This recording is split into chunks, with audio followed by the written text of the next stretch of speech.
I'm here to talk about success. The first rule of success is to have a vision. You see, if you don't have a vision of where you go, and if you don't have a goal where you go, you drift around and you never end up anywhere. I mean, as you know, I was born in 1947 in Austria after the Second World War. So I was very fortunate that I stumbled onto my vision. And I didn't really like Austria when I grew up. I couldn't wait to get out of there. I couldn't see myself becoming a farmer or a worker in a factory or anything like that. Even though my parents wanted me to stay there and have a normal life. But that was their vision, not mine. My vision was totally different. I felt that I was born for something special, for something unique, for something big. Then one day I went to school. I remember I was 11 years old, and they showed a documentary about America. And there they showed in this documentary the huge skyscrapers, the high-rises, the huge bridges, the 6-lane freeways, and all of this stuff. And I said to myself, that's where I want to be. I don't want to be around here with these little farmhouses and these little buildings. I want to be in America. One day after school, I walked by a store in Graz. So I went inside and I looked around, and then I saw a magazine. I saw a bodybuilding magazine that had Reg Park on the cover. Reg Park was then a 3-time Mr. Universe. And I saw him on the big screen as Hercules. I read that and I said to myself, wow, this is the blueprint for my life. This is exactly what I want to do. I want to become a bodybuilding champion just like Reg Park. I want to get into movies just like Reg Park. And I want to make millions of dollars and be rich and famous just like Reg Park. Do you know how great it felt that I knew where I was going? Imagine the majority of people don't know where they're going. I knew where I was going, that I'm going to become this bodybuilding champion just like him. So it was just a question of how do you do it? I was so relieved, because when you have a goal, when you have a vision, everything becomes easy. So people always ask me, when they saw me in the gym in the pumping iron days, they say, why is it that you're working out so hard? 5 hours a day, 6 hours a day, and you have always a smile on your face. And I told people all the time, I said, because to me, I'm shooting for a goal. In front of me is the Mr. Universe title. So every rep that I do gets me closer to accomplishing that goal, to make this goal, this vision turn into reality. Every single set that I do, every repetition, every weight that I lift will get me a step closer to turn this goal into reality. So I couldn't wait to do another 500-pound squat. I couldn't wait to do another 500-pound bench press. I couldn't wait to do another 2,000 reps of sit-ups. I couldn't wait for the next exercise. At the age of 20, I went to London and I won the Mr. Universe contest as the youngest Mr. Universe ever. And it was because I had a goal. So let me tell you something, visualizing your goal and going after it makes it fun. You got to have a purpose no matter what you do in life. You got to have a purpose. 74% hate their job in America. Now this is not much different when you come to Europe. The majority of people don't like what they're doing, because they're really not doing it because they didn't have a goal and they followed this goal.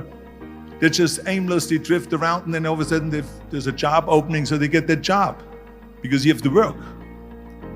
But then when you work, it's a chore. It's work. It's not fun. So if you think about, only a quarter of the people really enjoy what they're doing in life. That is unbelievable if you think about it. So I felt so blessed that I knew what I was doing. It's like a medical student that studies and knows he wants to become a doctor. You know where to go. And the same thing is also in politics. I remember that in politics, I had a very clear vision that I will be the leader of California. That's as far as I could go because I was not born in America, so I could not run for president. So being the governor of the fifth largest state, the largest state, the fifth largest economy in the world, was for me really the ultimate title, the ultimate accomplishment in politics. So even though people came up to me and says, why don't you go and run for something smaller, you're never gonna make it. I ran for governor, and then 2 months later I became governor of the state of California. Again, because I had a very clear vision what I'm gonna do with California. So that's rule number one, have a vision. Rule number two is, don't listen to the naysayers.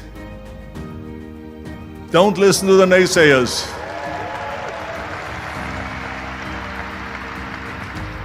Everything I ever did, the thing that I heard out of people's mouth was, that's impossible. That can't be done. Or no. That is exactly what I heard, and of course I proved to the people that it can't be done. So whenever someone said to me, it can't be done, I heard, it can be done. When they said no, I heard yes. And when they said it's impossible, I heard, it is possible.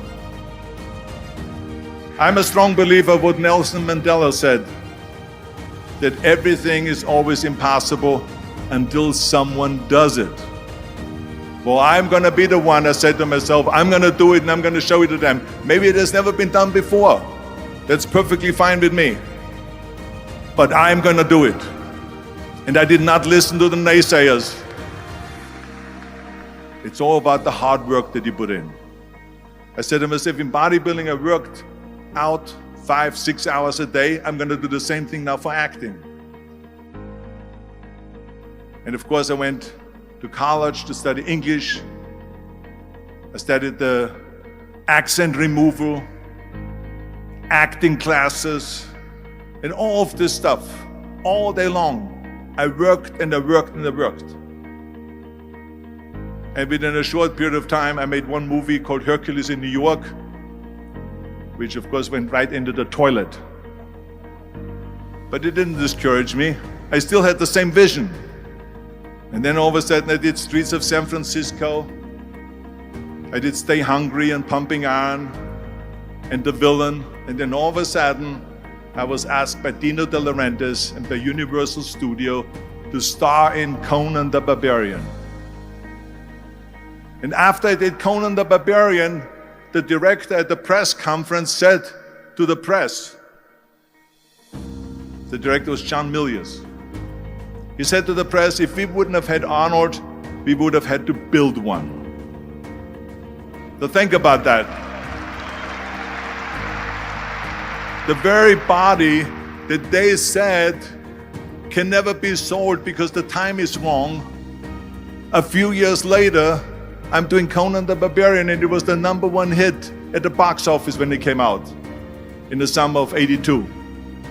Think about that. And the director says, if we wouldn't have had his body, we would have had to build one. So all of a sudden, my body became an asset, not a liability. And the same thing was with Terminator. After we were finished filming Terminator, Jim Cameron said to the press, if Arnold wouldn't have had that accent and talked like a machine, I think the movie wouldn't have worked. So think about that. The body and the accent that they attacked was an asset. But I didn't listen to those losers. I didn't listen to them at all. It's just the reality of it is that you cannot listen to the naysayers. So this is a very important lesson for all of you. So when someone says, no, this is a stupid idea, you in your mind, you don't have to say it, but in your mind just say to yourself, you're an asshole. What do you know?